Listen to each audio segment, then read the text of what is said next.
اور پہلو حضور کی سیرت کا جو بڑا سمجھنے والا ہے اور جس پر ہمیں بہت زیادہ غور کرنے کی ضرورت ہے، وہ یہ ہے کہ حضور کی سنت ہے خیر خواہی کرنا،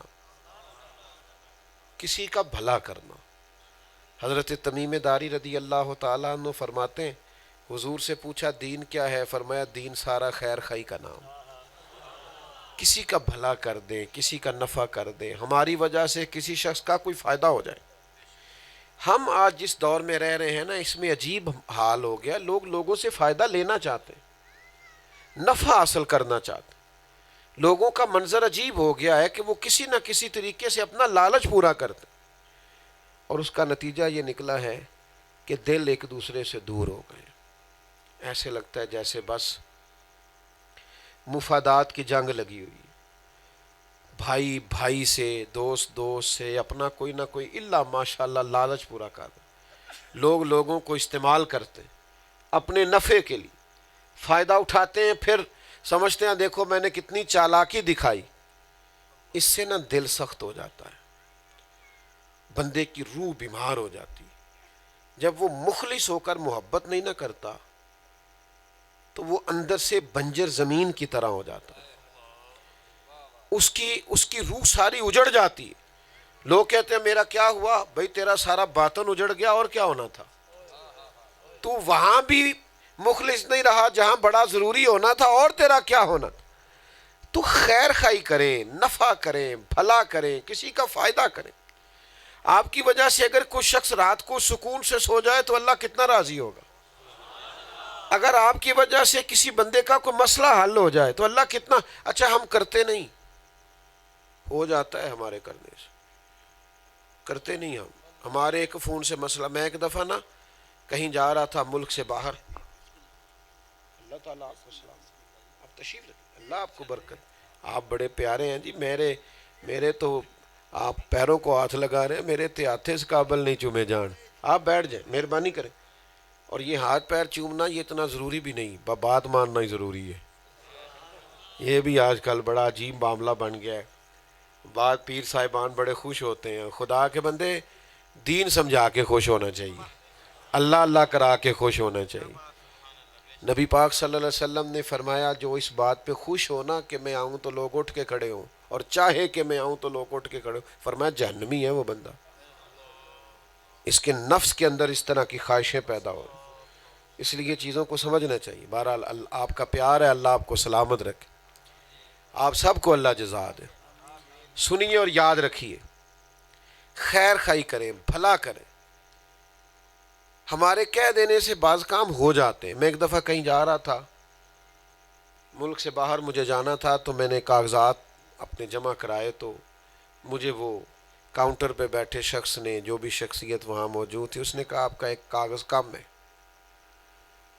تو میں نے کہا ٹھیک ہے، وہ بلدیہ سے بننا ہے تو یونین کونسل سے بنوا لائیں۔ تو میں نے کہا ٹھیک ہے، گاڑی میرے پاس ہے، میں واپس اپنے شہر جاتا ہوں، بنوا لیتا ہوں۔ تو تھوڑی باتیں ہوئی تو مجھے پہچاننے لگے، کہنے لگے آپ فلاں صاحب ہیں؟ میں نے کہا ہاں، نام تو میرا یہی رکھا ہے، میری دادی نے رکھا تھا۔ میں نے کہا یہی نام ہے میرا۔ تو وہ کہنے لگے کہ پھر آپ ٹھہریں، اگر آپ وہ ہیں تو پھر آپ ٹھہریں۔ انہوں نے وہیں کمپیوٹر سے ایک کاغذ نکالا، مجھ سے دستخط لیے، کہنے لگے آپ جائیں، کام ہو گیا ہے۔ میں نے ان سے کہا میں خوش نہیں ہوا۔ وہ کہنے لگے جی کیوں؟ میں نے کہا میں یہ سمجھا ہوں کہ آپ سارے کام یہاں کر سکتے ہیں، ایویں بندیاں نو پھیرے لواندے ہو، جاؤ فلانا کاغذ لے کے آؤ۔ اور رب دی مخلوق دی مدد کرو، اللہ راضی ہوئے دا۔ اس کا مطلب ہے کام یہاں ہو سکتا ہے، کل آنا، پرسوں آنا، کیا مطلب ہے اس کا؟ کر دیں آپ، خیر خواہی کریں، بھلا کریں، کسی کا نفع کریں، کسی کے کام آئیں۔ آپ یہ کر کے تو دیکھیں، آپ کا بے چین دل چین پائے گا، بے سکون طبیعت کو سکون آئے گا۔ آپ کو محسوس ہوگا کہ اتنی ٹھنڈی نیند آئی ہے کہ پہلے کبھی آئی نہیں۔ لیکن نفع کریں، کسی کا فائدہ کریں۔ مسلم شریف کی حدیث سنیں، صحابہ فرماتے ہیں قبیلہ مدر کے کچھ لوگ آئے تھے حضور کی بارگاہ میں صلی اللہ تعالی علیہ وسلم، اور ان بیچاروں کے چہرے بتا رہے تھے کہ بڑی غربت ہے، پریشانی ہے۔ لباس بتا رہا تھا، انداز بتا رہا تھا کہ بیچارے بڑی تکلیف میں، آزمائش میں. فرماتے ہیں جب ان کے چہرے دیکھے نا اترے ہوئے تو حضور پریشان ہو گئے. یعنی کسی دکھی کا دکھ دیکھ کے حضور پریشان ہو گئے. یہ بھی تو سنت اپناؤ نا میرے نبی پاک کہ نرا میٹھا کھانا ہی سنت ہے. حضور پریشان ہو گئے دکھ دیکھ کے. سیدنا بلال حبشی سے سرکار نے فرمایا اذان پڑھو. انہوں نے اذان پڑھی تو نبی پاک صلی اللہ علیہ وسلم نے جماعت کرائی. پھر حضور نے خطبہ ارشاد فرمایا اپنے بھائیوں کی مدد کرو. کوئی ان کے لیے کمبل لایا، کوئی کپڑے لایا، کوئی شہد لایا، کوئی سرکہ لایا، کوئی دودھ لایا.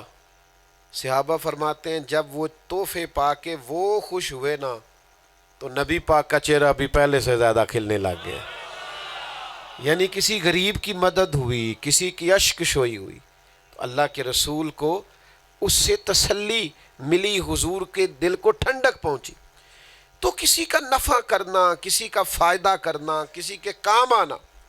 حضور نے فرمایا مخلوق اللہ کا کنبہ ہے اور اللہ اس بندے سے محبت کرتا ہے جو اس کے کنبے سے پیار کرے. رب کریم کے بندوں سے محبت کریں، کسی کے تھوڑا بہت کام آئیں. ہمارے دیہاتوں میں بڑا حسن ہوتا تھا، لوگ ایک دوسرے سے پیار کرتے تھے. اب آہستہ آہستہ طبیعتیں سخت ہوتی جا رہی ہیں. چھوٹی چھوٹی باتوں میں میں آپ سے عرض کروں گا کوئی لڑائی نہ لڑا کریں، سیاسی جنگ بھی کوئی نہ لڑا کریں. آپ سیاستدانوں کی خاطر لڑتے ہیں، میری پارٹی نے ووٹ نہ دیتا تو میرا مرن جین مک گیا، وہ جیتنے کے بعد پتہ نہیں کس پارٹی میں چلا جاتا ہے. تو آپ اتنی مصیبت کا شکار کیوں ہیں بھائی؟ آپ تھوڑا سا سینے میں گنجائش رکھیں، پیار کریں، محبت کا لب و لہجہ اختیار کریں، ایک دوسرے کے لیے اپنے دل میں پیار کے جذبات رکھیں. پابندی سے نماز پڑھیں، درود و سلام ذوق سے پڑھا کریں. کوشش کریں کہ رات نیند اس طرح آئے کہ موبائل پہ نعت چل رہی ہو، یعنی حضور کا ذکر سنتے سنتے آنکھ لگ جائے، میں سو جاؤں یا مصطفیٰ کہتے کہتے، کھلے آنکھ صلی علی کہتے کہتے. یہ آپ کریں. اور دوسرا میری آپ سے بڑی درد مندانہ اپیل ہے، قرآن پاک کی تلاوت کو خوب وقت دیں. ضرور روزانہ کچھ نہ کچھ قرآن مجید پڑھیں. اللہ میری آپ کی حاضری قبول فرمائے. سلام ہوگا اور بزرگ دعا فرمائے.